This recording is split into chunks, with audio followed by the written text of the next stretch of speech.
Hi, so my name again is Justin Mellish, and I'm an international student advisor, and I'm going to talk about employment authorizations for international students. And I'm mostly going to focus on those of you who are on the F1 visa, because the vast majority are on that visa.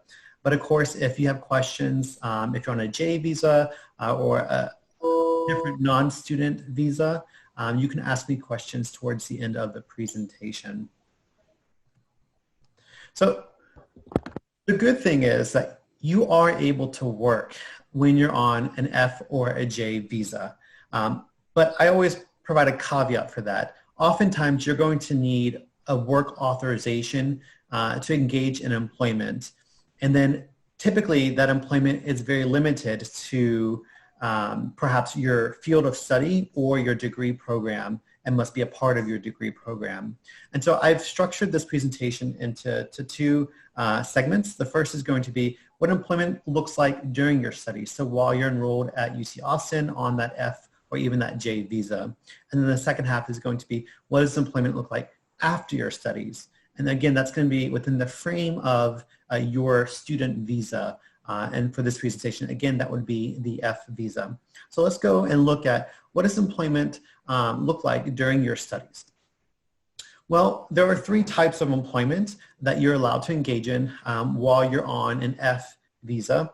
And those three types are on-campus employment, curricular practical training, you probably know it as CPT, and this is typically your internship employment off campus. And then pre-completion OPT.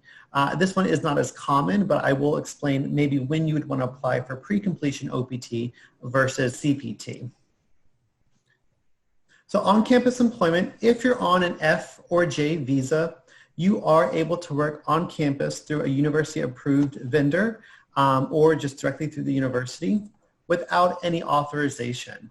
And all you need to do is just maintain your immigration status. So that's an F or a J visa. Just make sure that you're properly enrolled, that you are studying full time, and that you have that valid I-20 or that DS-2019, so that immigration document.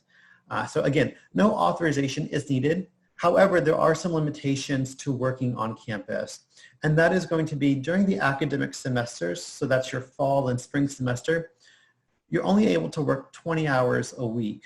So that's the maximum. So if you are a TA position, it can only be 20 hours a week. Or maybe you are looking to do an internship with one of the institutes on a campus. Again, that would be limited to that 20-hour a week. However, this restriction is lifted during official university breaks. So that would be the winter and the summer break. You can work beyond those 20 hours a week. Again, that's without authorization.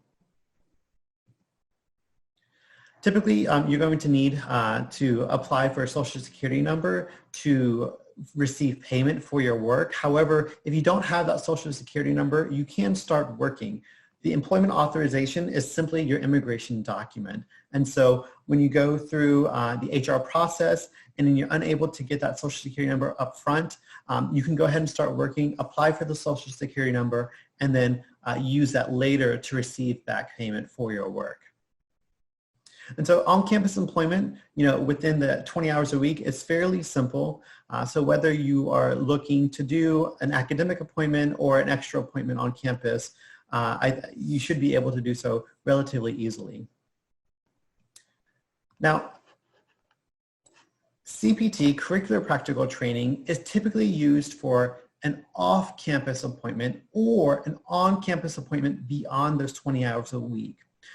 And so curricular practical training is a work authorization that is special and must be approved through Texas Global, and it's integral to your academic program. And so for graduate students, this may be research, this may be dissertation, this may be a special projects course.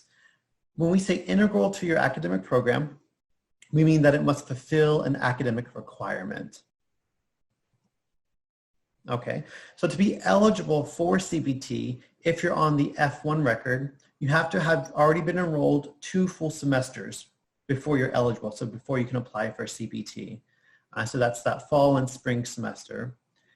You do need a job offer to apply for CPT.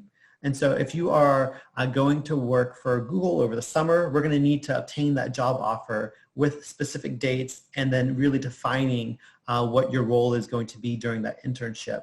And we ask for a definition or a job description when we apply for a CPT because any work under CPT must be directly related to your major. So if you're an engineering student, you shouldn't be doing a position in the business field. And so how do we fulfill that? Well, we use that job description and really work with your department and our international student advisors to determine, is this an appropriate fit for your program? And then the last requirement is that it must fulfill an academic component. And so I mentioned this earlier, that CPT is integral to your program of study. And so this happens in a variety of ways. The first way is that you're going to receive course credit for this work. So if you are enrolled in an independent study course for the fall semester and you want to do an internship or do research for a company, you could do that internship through CPT as long as it is being credited through that course. All right. The second way is maybe an internship or research experience is required of your degree program and it doesn't require a course. There are a few programs that do require, that are structured like this, for example, the MBA program and the Master of Public Affairs program. And so if your internship or your research is required of all students in your program, you wouldn't need to register for a course. We would just approve you for CPT once we verify with your department that it's a required component. And then the last option is going to be what many of you may consider, working and doing research or an internship that's going to contribute directly to your thesis or your departmental report if you're a master's student, or if you're a doctoral student, your dissertation. And so you would again be registered in dissertation or thesis. However, that course would make you eligible for CPT, and then we get verification from your advisor confirming that the actual work that you're going to do during an internship is going to contribute directly to you writing that dissertation. And so we have to see that the topics are similar. It's not necessarily just about gaining skills. If you're using a specific skill during an internship, and that's going to enhance your skills as you complete your dissertation, we want to see that it's a more robust connection to your dissertation or to your thesis. So these are the ways that you can become eligible for CPT. And so if you are looking as a graduate student to do an internship, just remember that it needs to fulfill that academic component, so contribute to your studies, and also, of course, always be related to your major. Now, one thing about CPT is that it is approved by the Texas Global Office, and oftentimes students will submit the CPT application to our office maybe a few days before their internship is supposed to begin. Try to submit it as early as possible because it takes us 10 days to approve your CPT. And if you start that work without that I-20 that shows your CPT, that would be a violation of your status. And then that could have negative ramifications to your immigration status and then future employment authorizations as well. So one thing to remember is only work within the specific dates of your CPT authorization once it's been approved. And then the other thing to remember is, let's say you're supposed to register for a course, you're going to use that course credit to be eligible for CPT. If you forget to register for that course, that would be a violation of your status as well. Our office, we make sure that you are registered for the course when we approve CPT, and we'll check for past registrations as well, but just something to keep in mind.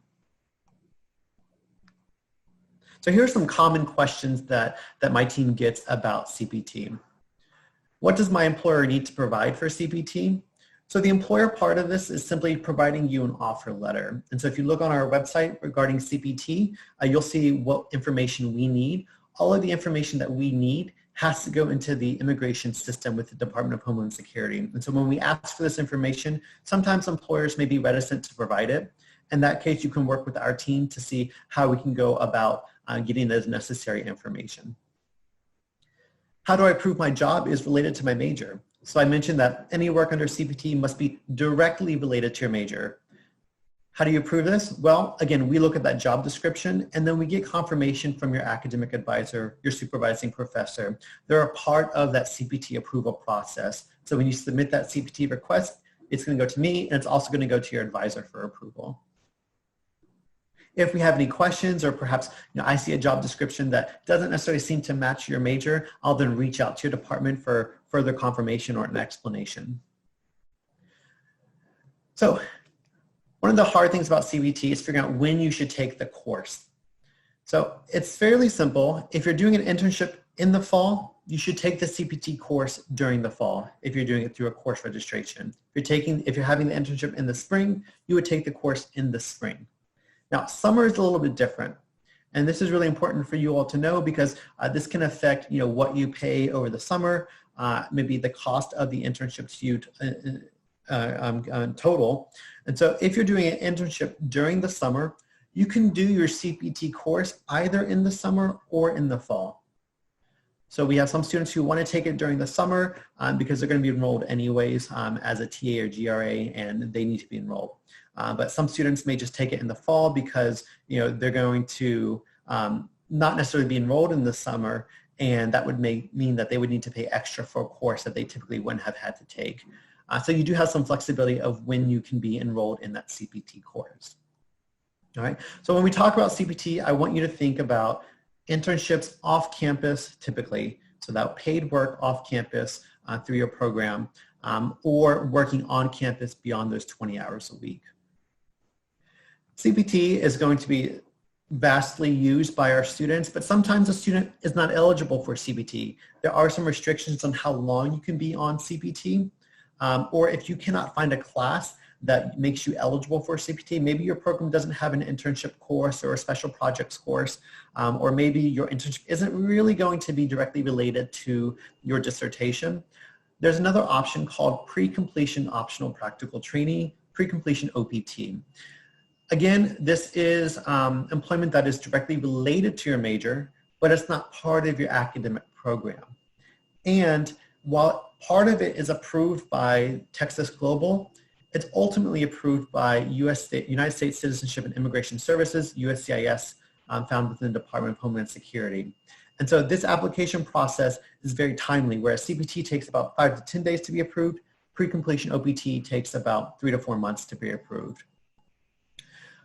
To be eligible for pre-completion OPT, like CPT, you need to have been fully enrolled for 2 regular semesters, so that fall and that spring semester. But with CPT, pre-completion OPT, there's no job offer required at the time of applying. So you don't need a job offer. It's not part of the application process. And then of course, as I mentioned, any work done under pre-completion OPT does need to be directly related to your major. Now, one of the negative things about pre-completion OPT is that it will take away from your post-completion OPT, and so that's your post-studies work authorization. There are some restrictions as well. We only allow students to work part-time under pre-completion OPT unless they're in dissertation. Then you can work full-time. Pre-completion OPT would stop after you graduate, and then from there you'd have to move in a different employment authorization, most likely post-completion OPT. So those were the 3 sort of work authorizations or 3 work areas that may be applicable to you during your studies. So now let's just briefly look at what employment will look like after your studies. And this is fairly simple. If you're on the F1 status, there's simply one work authorization that you would need to apply for, and that's going to be post-completion OPT. So any student who graduates on the F1 record is eligible for a year of post-completion OPT. It's a year work authorization that again is approved by USCIS, and you'll have to go through our office to apply for that authorization. So to be eligible, you have to be graduating or defending your dissertation. You have to have been enrolled full-time for 2 semesters. You do not need a job offer at the time of applying for OPT. And they even give you time to find a job once your OPT has begun. The only requirement is that whatever work you're doing, it needs to be directly related to your major. And so that's a common theme in these employment authorizations. All your work that you should be doing has to be directly related to your major. One more thing about post-completion OPT is that you are required to work at least 20 hours a week. And then you can apply as early as 90 days before your graduation. You'll send an application to USCIS, and it takes them about 3 or 4 months to approve the OPT. Okay, so remember that post-completion OPT is a 1-year work authorization. However, many of you will be eligible for an additional 2 years of work authorization, and this is under the STEM Extension OPT. So some of you may be in what we call STEM eligible programs, and this is determined by the Department of Homeland Security. If you have an I-20, you'll see your major listed on the first page, and next to your major there is a number. This is called your SIP code. This SIP code determines whether you're eligible for these additional 24 months of employment authorization. And so to be eligible for this, you have to receive a degree in a STEM field as determined by the SIP code on the I-20. You have to currently be on post-completion OPT. Now, your employer must be e-verified when you apply for STEM OPT. On OPT, there are very few restrictions when it comes to which employer you can work for, but when you apply for STEM OPT, there's a lot more scrutiny, and your employer must be e-verified. Again, you have to be working in a position that is directly related to your major, and when you apply for STEM Extension, you're going to submit to us a training plan between you, your supervisor, and your company that really outlines the type of work that you're going to be doing and how it's related to your major. You must not have maxed out your 90 days of unemployment while on OPT. And then you may not have used previously 2 periods of STEM OPT. And so what I mean is you're eligible to use STEM OPT twice per degree, one per degree level. So at the master's level, you could use OPT and then STEM OPT. And then at the doctorate level, you would again get OPT and then an additional 2 years of STEM OPT. But STEM OPT can only happen twice. So you wouldn't be able to use it for a bachelor's, a master's, and a doctorate. Okay. STEM OPT will be applied through our office, and then very similar to OPT, you're going to submit an application that goes to USCIS, and that takes about 3 to 4 months to be approved. So a few common questions regarding OPT. Do I need sponsorship? When you are done with your studies and you have post-completion OPT or STEM OPT authorization, you don't need sponsorship. Your employment authorization is going to come through that I-20 and then a card that they're going to send you, an EAD card. So if an employer asks you, do I need sponsorship at this time? No. Would you need it later? Maybe. It depends on how you want to answer this question. So for many of our students, they know that they only intend to stay in the United States for 1 or 2 years, and then they want to return to the home country. So they'll mark no to that question because during those 1 to 2 years, they're only going to need OPT and STEM OPT. However, if you intend to stay for a longer period beyond your OPT and your STEM OPT, you might mark yes to that question because after you expired your OPT and STEM OPT, you're going to need some other sort of employment authorization. So this is a question that many of our students will ask us about, and really it's how are you comfortable answering it, and what is your current plan? Do I need a job to apply for OPT and STEM OPT? So I mentioned this previously. You do not need a job to apply for post-completion OPT, but you do need a job when applying for STEM OPT. And then another very common question we get, does my employer need to submit anything to hire me on OPT or STEM OPT? For OPT, no. There's nothing they need to submit. You're going to be the one reporting your employment. All they need from you is a copy of your EAD card, so that employment authorization document that is mailed to you. You go through the HR process, you provide them a copy of the EAD card, you're good to go. On STEM OPT, the answer is mostly no, but before you apply for STEM OPT, you will have to create a training plan with your employer, and there's a very specific government form that you'll fill out with your employer. But generally the answer is no. Again, all they're going to need is that EAD card. So I put this question up here because oftentimes small businesses are unfamiliar with OPT and STEM OPT, and I come across students who may be hesitant who are working with employers who are hesitant to hire them because they think, oh, this OPT, am I going to need to submit anything? The answer is no. It's a fairly simple process. And if you ever need an international student advisor to really sit with your employer and talk through this with them, we're happy to do so. The last question is, how do I prove my job is related to my major? So with CPT, during your studies, as I mentioned earlier, we work with the department to do so. After you study and you're on OPT, you are the one who is responsible for explaining how your position is related to your major. So when you're on OPT, you're going to go in this government system, and the first question is going to be explain how the position is related to your major, and you just put it in there. I'm not checking it unless I just come across your record, but it is important that you are demonstrating how it's related to major, because if you intend to apply, again, for example, for an H-1B or eventually a green card, they're going to look through your immigration history and they're going to ask you, how is this position related to your major? So you're really going to need to justify that yourself. So I think we have a few questions. Let me look at that. So my major was not STEM when I started, but it is STEM now. Does that mean I can get the STEM extension, or can I not, since it wasn't STEM when I enrolled?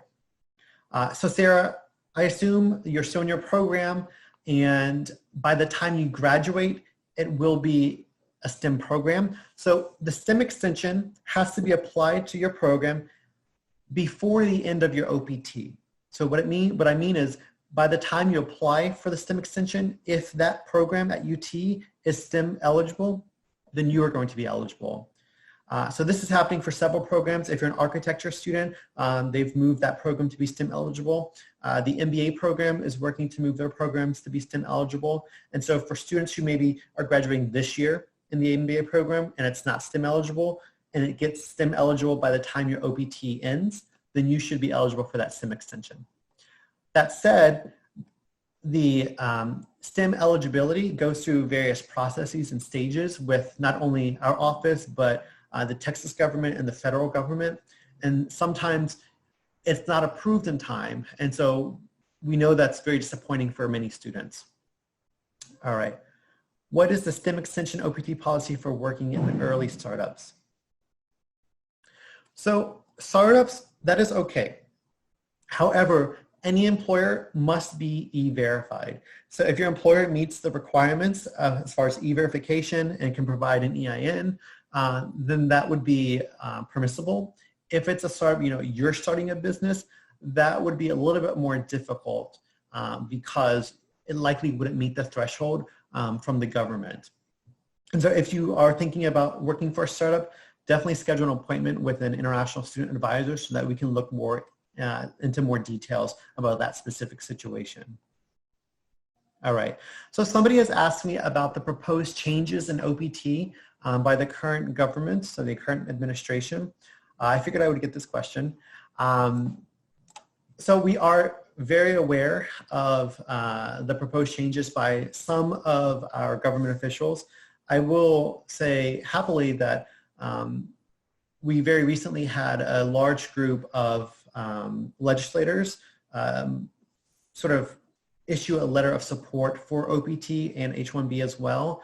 And so while right now I cannot provide guidance because no decision has been made, I do want to let you know that we're aware, and even UT is advocating for, for the OPT program to continue. If anything is decided, of course, we would reach out to our students to let them know. From what we've heard, any change to the OPT program would likely be temporary. And so if you have further questions about that, feel free to ask or feel free to reach out to me. All right. Do you need sponsor authorizations to start the post-completion OPT process? Okay. I don't know, when you say sponsor, do you mean you're sponsored, for example, by your government or an outside party? If so, then yes. So the student is essentially asking, I assume he or she is on a J visa and their government is funding their studies. Oftentimes, if that's the case for you, you would then need approval from your government or your sponsoring agency for you to apply for OPT. So if you have questions, please reach out to the sponsor team in Texas Global. All right, the energy and earth resources. Okay, yes, that program was STEM approved. Check your I-20. Make sure that your I-20 reflects the new major. I think previously it said multidisciplinary studies. It should not say that anymore. So you can just send me an email if you want an updated I-20. All right. Is there a limit of time before graduation from PhD to apply for pre-completion OPT? That's a great question. If you want to apply for pre-completion OPT, you have to apply 90 days before the start date of your employment. Even though you don't need a job offer, you're going to choose a start date that you ideally would have a job, and then you would apply 90 days before that date. So that's for pre-completion OPT. So you could do that, your second, third, fourth, fifth year if you're unable to be eligible for CPT. Now for post-completion OPT, for a PhD student, the earliest you can apply is going to be 90 days before graduation or 90 days before you defend your dissertation. But that's for post-completion OPT. All right, I'm going to continue. I was on post-completion OPT for 9 months before my H-1B visa got approved. Now I'm back on the F1. Let's see. Does this mean that post-completion period will only be 3 months once I graduate? Well, I want to see what your previous post-completion was. Was it at the same degree level? How long was it approved for versus how much did you use? So this is a very specific question, and the answer could really depend on what you were doing before your H-1B and what you've done afterwards. So for Sachin, I would recommend just emailing me directly. I can schedule an appointment with you to discuss your situation. Again, you get OPT once per degree level. Bachelor's, master's, doctorate. And so if you were at the master's level, then you moved on to the H-1B and now you're at the doctorate level, you should have at least a year of post-completion remaining. All right, if I start in the spring and enroll full-time for both spring and summer, am I eligible? No, all right. So for CPT or any sort of work authorization, you need to be enrolled full-time for 2 regular semesters, fall and spring semester. Summer does not count. All right, many job applications ask if I am legally eligible to work in the US. Do I have to say no, or can I say yes? Yeah, you should respond yes to that. You have an authorization or you've applied for an authorization, so you should be okay. How does OPT work for jobs in academia? All right, this is a great question. It's no different. So if you wanted to work as an assistant professor at UT and you've been approved for OPT, when you go through the hiring process, you're gonna just show them your EAD card. Now, some companies or some universities may ask you to switch to a J visa because that's what they're familiar with. Or maybe they want you to apply for the H-1B simply because that's just what their typical process is. Any decision for you to go from an FOPT to a J or an H-1B is up to you. We always recommend that you use as much of your, sorry, that was my cat, again, as much as your F1 OPT as possible before moving to the H-1B or the J, simply because it's a benefit that keeps you here. If you're a PhD program, can you use CPT instead of OPC since it's easier to get for a job in academia? So again, CPT can only be used during your studies. You cannot use CPT after you've studied. That has to be OPT. But you could use CPT if you're still enrolled. My program requires a year-long internship in order to graduate. If you work under CPT for a year, 40 hours, does that affect your timing with OPT? Great question. So one thing I did not mention, very intentionally, I didn't want to get into the very specific details, but I'll mention it now since a student has asked. There are 2 types of CPT. There's part-time CPT and there's full-time CPT. Full-time CPT is beyond 20 hours a week, so 21 to 40 to 60 hours a week. If you use 12 months of full-time CPT, you lose your OPT eligibility after your degree program. And so we generally recommend that students do not go beyond 330 days of full-time CPT. How does having a pending I-140 or approved I-140 but pending I-485 affect OPT application?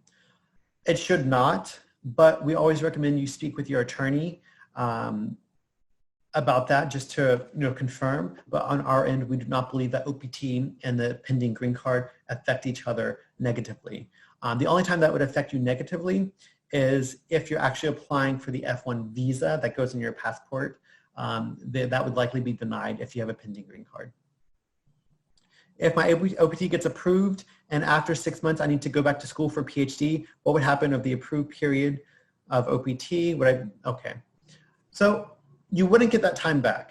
OPT is a use it or lose it. And so if you request a full year and they approve you for a full year and you only use 6 months, you don't get it back. However, when you go back to school for the PhD and you graduate with that PhD, you would get another year of OPT.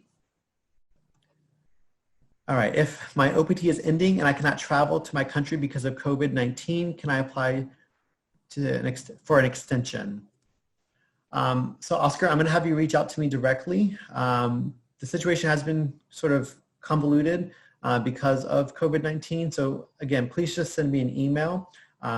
You're in a tricky situation, but I can advise you on what you can do.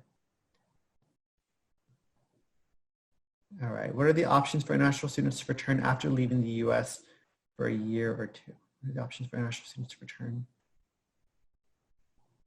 I don't understand the question. So the question is, what are options for international students to return after leaving the US for a year or two?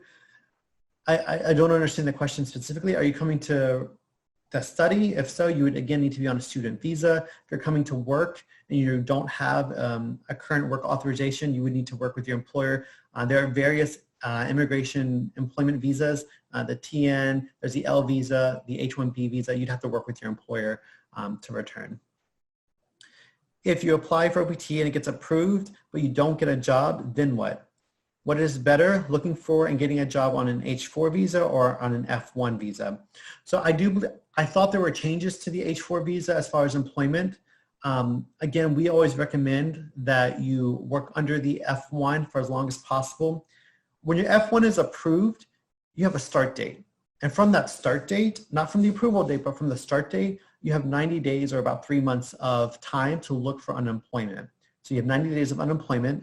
If you reach those 90 days of unemployment and you do not find a job, then you would, your F-1 would be terminated, and we would want to see you go into a different immigration status that allows you to stay in. And so again, that would be switching over to a tourist visa or an H-4 visa if possible. All right, I have used 11 months of my assumed full-time CPT. Can I do an internship part-time and also enroll as an RA at UT? So you could do part-time CPT. Part-time CPT has no impact on your OPT eligibility. So that would certainly be an option. And you would also be able to be an RA. Our office is currently in the process of amending our policy that allows you to be working on campus and off campus, and without using that on-campus employment of counting towards your CPT full-time or part-time. Is the minimum number of hours per week to work under OPT still 20, or can they be less because of COVID? Great question. Again, I did not mention this because it's sort of temporary, but currently, due to COVID-19, even 1 hour of work a week will satisfy the 20-hour requirement for OPT. Is it possible to transition to O1 visa from H1 and J1 visas from F1 visa? All right, so I'm a little bit hesitant to advise on the O1 visa. It's not something that I do in my field. So you would want to work with an immigration attorney or your employer. Of course, you can certainly apply for a change of status to the O1 visa if possible. All of the people who participated today know that we have tons of summer programming that can really help and reinforce a lot of the themes you heard me talk about today, sort of in more detail around specific industry. I know there were some questions around the academic job market. My colleague Tina is going to lead that initiative with our director, Annie Maxfield. My colleague Melanie, who's been helping us today behind the scenes, has a great workshop this Friday, Job Search in Industry, Nonprofit, and Government. That's going to be at noon on Friday. And you can find all of our programming with the link on the power slide. We also, as far as action steps and coming up with an individual plan, we do one-on-one career advising. You can make an appointment in Handshake with one of us. So we are here to help support you in any way possible.